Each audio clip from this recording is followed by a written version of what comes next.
Most people think that investing is about having a lot of money. It's not. It's about having a system and sticking with that system long enough to actually see it work. Because right now, there are people out there investing $100 a month that are going to be well ahead of people making six figures simply because they stayed consistent when it came to investing. So in this video, I want to show you exactly where I'd invest $100 a month in 2026, where it goes, when it goes, how to adjust it, so you're not guessing every time the market moves, and more importantly, how to turn small sums of money like $100 into something that is actually going to build momentum. So let's start with this. Imagine two people, and this is a scenario that I've actually went through at work. Person A says $100 is not enough. It's not going to matter. They wait, they wait, they wait. All of a sudden, 5 years go by. They're not investing. They have invested nothing. They kept that $100 waiting, and 5 years later, that's exactly what they did.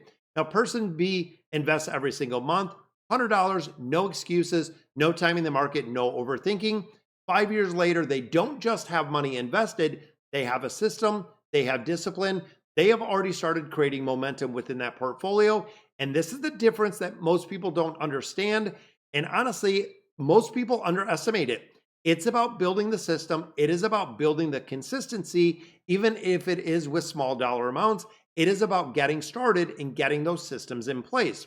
So if I'm investing $100 a month, I'm not putting it all into one place. That's not investing. That is just guessing. I'm not going to put it all together. So here's exactly how I would break it down. We talk about this in a lot of the videos that I cover. I would put $50 in index funds.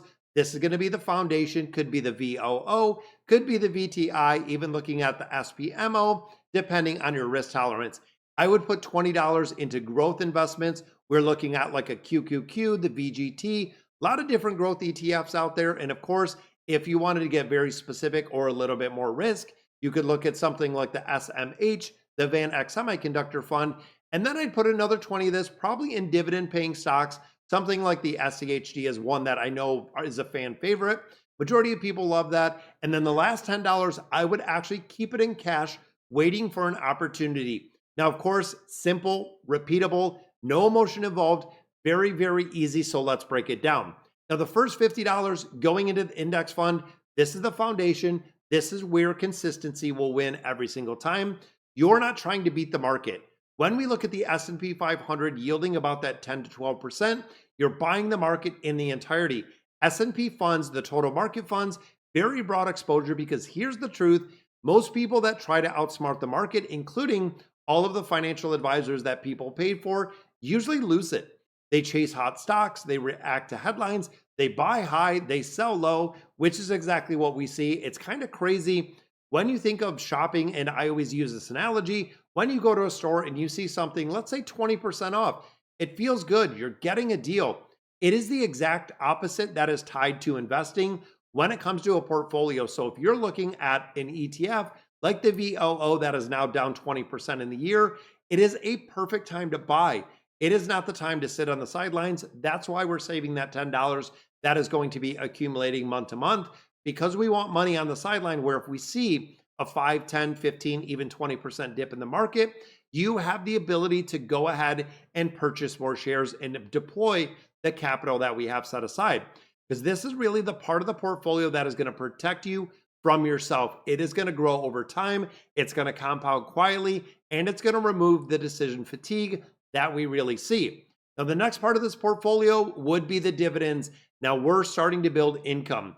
When it comes to retirement, when it comes to getting much closer to retirement, it is not immediately, but over time, this is going to become a high level cash producing machine, not only feeding it back into their portfolio, but possibly supplementing something like Social Security, because those dividends are automatically going to get reinvested. And that is when things are going to start to accelerate.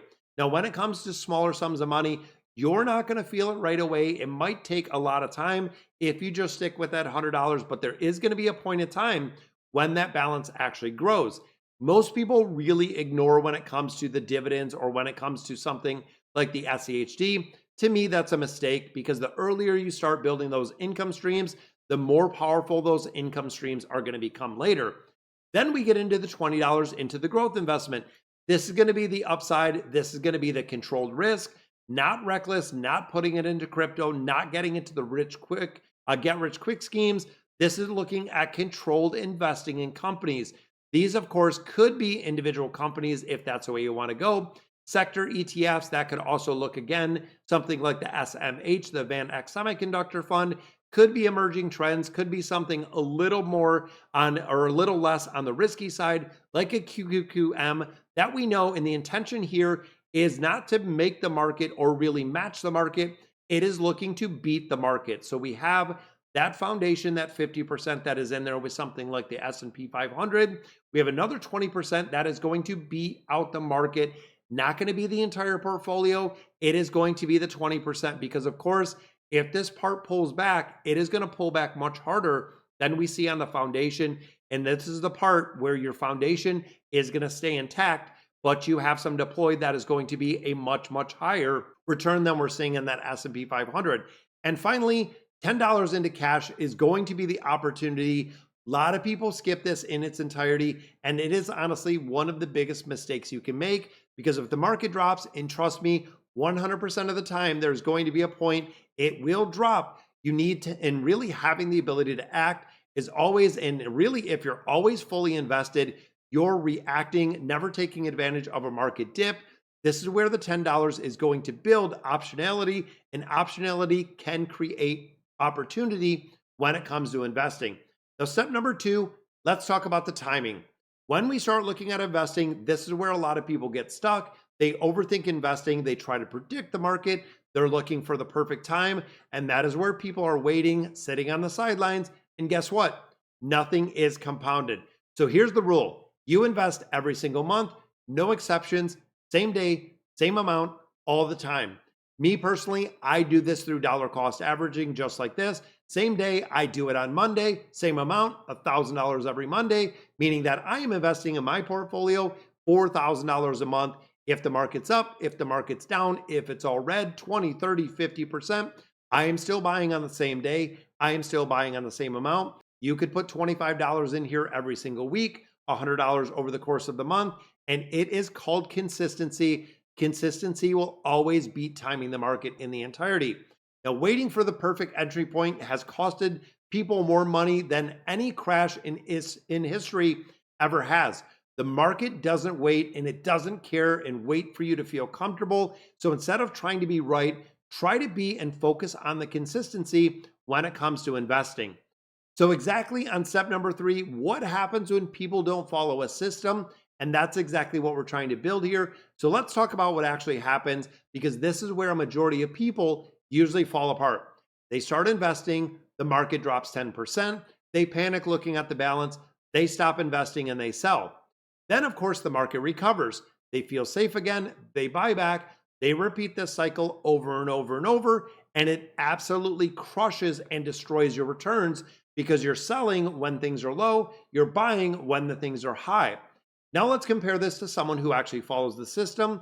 They invest when the market is up. They're investing when the market is down.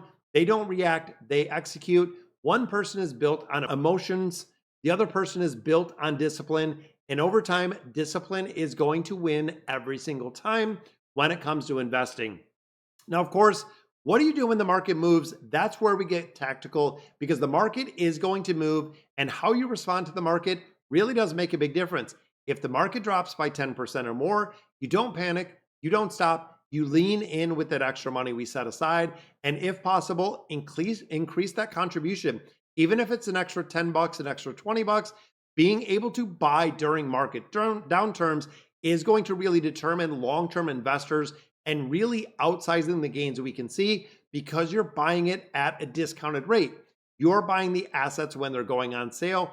Again, most people don't see it that way. They see fear, they see loss, they freeze, they execute, they sell the portfolio, and that is why the system matters, and the system will completely tell you what to do. That is where the emotions are telling you to do the opposite.